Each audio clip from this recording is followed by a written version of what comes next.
Hello everyone. In this video I'll be translating and summarizing the latest Urdu broadcast by Samina Pasha to make it accessible for our English-speaking audience. Let's go through the key developments and insights in Samina Pasha's words. The by-elections have been postponed and punishments have been handed down to PTI members. The official reason being given is the flood situation. But what's the reality? We'll lay everything out for you. In Imran Khan's Toshakana 2 case, a hearing has been scheduled today at Adiala jail. The previous 3 hearings were adjourned without any proceedings, and Adiala had ceased such hearings altogether.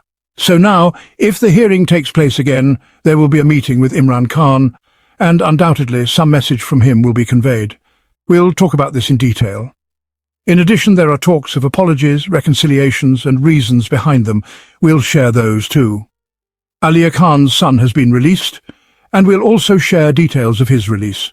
Then, Khawaja Asif has issued a statement today. He has had an ongoing spat with Hanifa Basi, and now he seems to be speaking in favour of the current hybrid system, listing out its merits while conveniently ignoring the flaws. We'll also discuss whether he's really about to be dismissed, although he seems to deny those rumours. There's a lot in this vlog. We request you to subscribe to the channel if you haven't already. The Toshakana 2 case is scheduled to be heard today at Adiala jail. Let us remind you that this hearing had previously been scheduled 2 or 3 times, but never actually held. Each time it was adjourned late at night. Even though the judge had earlier stated that the hearings would now proceed daily, the proceedings never took place. During the last long hearing, Imran Khan met his sisters and his legal team, including Salman Akram Raja, after a long time. After that, a strongly worded tweet was seen from Imran Khan. However, hearings were once again postponed from that point onwards. So, now, once again the case is scheduled, and the judge Shah Rukh Anjum will preside over it. Salman Safdar, Imran Khan's lawyer, had previously taken an aggressive stance because family members, including his sisters, were being denied access and even most lawyers weren't allowed inside.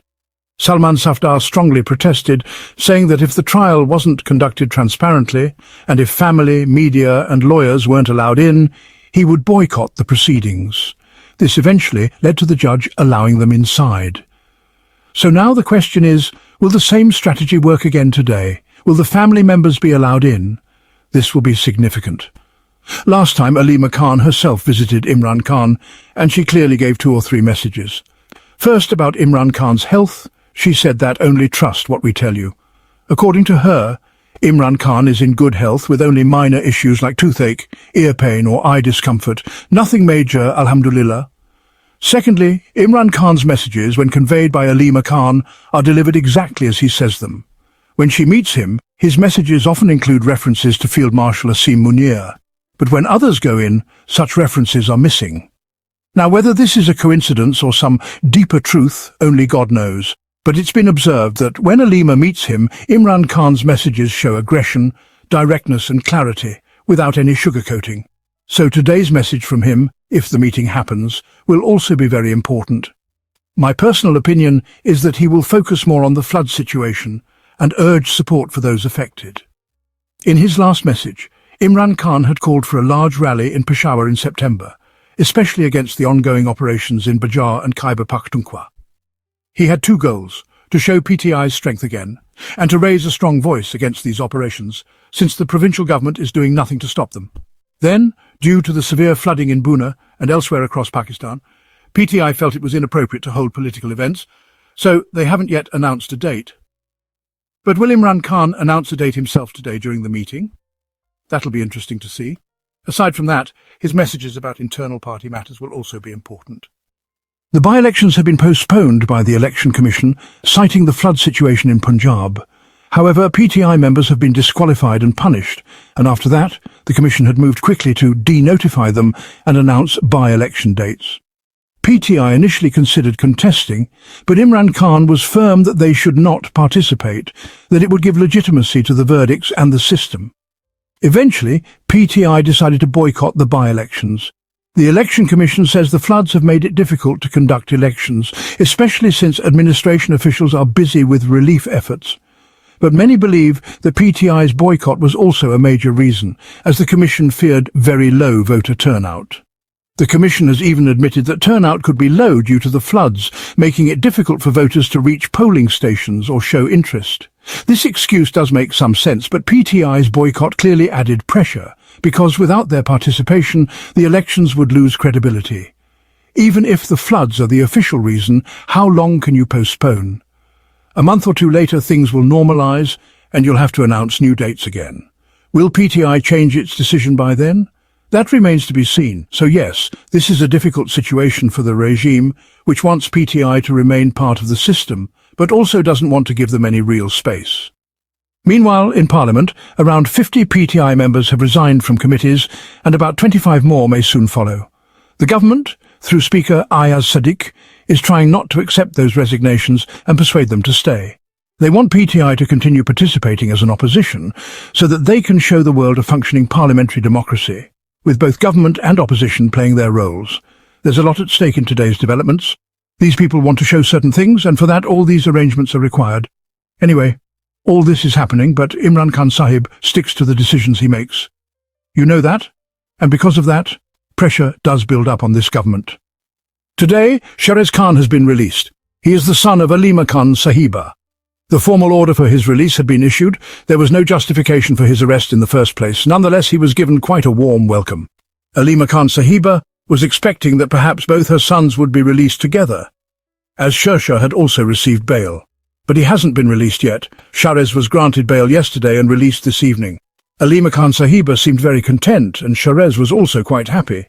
He received a very warm reception. Now, what did those who arrested him achieve from this? Only Allah knows, because all they ended up with was disgrace and humiliation. Nothing meaningful came out of it, nor was anything ever going to. But once again, this family has shown that they are brave. None of its members panic in tough times. Alima Khan Sahiba did not succumb to pressure and firmly faced the entire situation. So today, she has finally achieved success in this regard. One of her sons has been released. Hopefully the other will also be released by tomorrow. Besides that, Geo News has also issued an apology. In my previous vlog, I mentioned that Geo News had aired some abusive or inappropriate language by a person on air. In my view, it happened due to unfamiliarity with the language, and it aired unintentionally. They have now issued a clarification stating that it was a mistake and have asked for forgiveness. They acknowledged that such things should not be broadcast, and they've apologized for it. Another major development today is a very important statement made by Khawaja Asif Sahib. You know that he has recently taken a rather unusual political stance, being part of the system while simultaneously criticizing it. Just a few days ago, he made a statement about the bureaucracy. He said that properties are being built in Portugal, and well, there was also that whole ADCR, that's Assistant Deputy Commissioner Revenue, saga involving Mr. Sangeda, which you all saw. A few days ago, Khawaja Asif also tweeted a photo of a road saying, "Look at the state of this road, it gets destroyed with just a little rain." He pointed out how big contracts are given to companies, but their performance is utterly poor.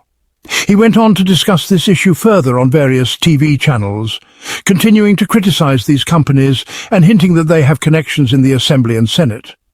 Though he spoke in indirect terms, everyone knew that he was referring to a particular senator and the company ZKB. ZKB is a large company known as Zahir Khan and Brothers. Initially, Khawaja Asif referred to them indirectly, but later spoke about them openly. This attracted a lot of criticism, and Hanif Abbasi also responded, saying that if Khawaja Asif sees so many flaws in the system, why doesn't he resign? Without naming him, Hanif Abbasi strongly criticized Khawaja Asif, saying that you can't have it both ways, being part of the system, benefiting from it, and then criticizing it too. He basically suggested Khawaja Asif should resign. In response, Khawaja Asif said on a program today that no one has asked him to resign, and that he's under no pressure. He said there's nothing wrong in pointing out issues within a system while being a part of it. He added that his leadership has expressed full confidence in him and placed no restrictions on what he can say. He asked, "If you're part of a system and notice something wrong, can't you point it out?" Khawaja Asif seemed very comfortable during the conversation and even praised the hybrid system once again, saying it is delivering well and should continue. He said that in his view, the situation would have been much better had this system been adopted earlier, and so on. So those were his statements today. Meanwhile, new revelations about the ZKB company are also surfacing. News of another one of their projects has been published in various newspapers. Today, an important letter regarding this matter was sent to Senate Chairman Yusuf Raza Gilani. To give you some background, this project is part of the Central Asia Regional Economic Cooperation, or CAREC, corridor program. It was an expansion plan for a road stretching from Rajanpur to Dera Ismail Khan, a 326-kilometre-long road. The funding was mostly expected to come from the Asian Development Bank. A bidding process took place as per procedure. The road, which was initially a 2-lane road, was to be converted into a 4-lane highway to improve connectivity and trade. During bidding, various companies participated.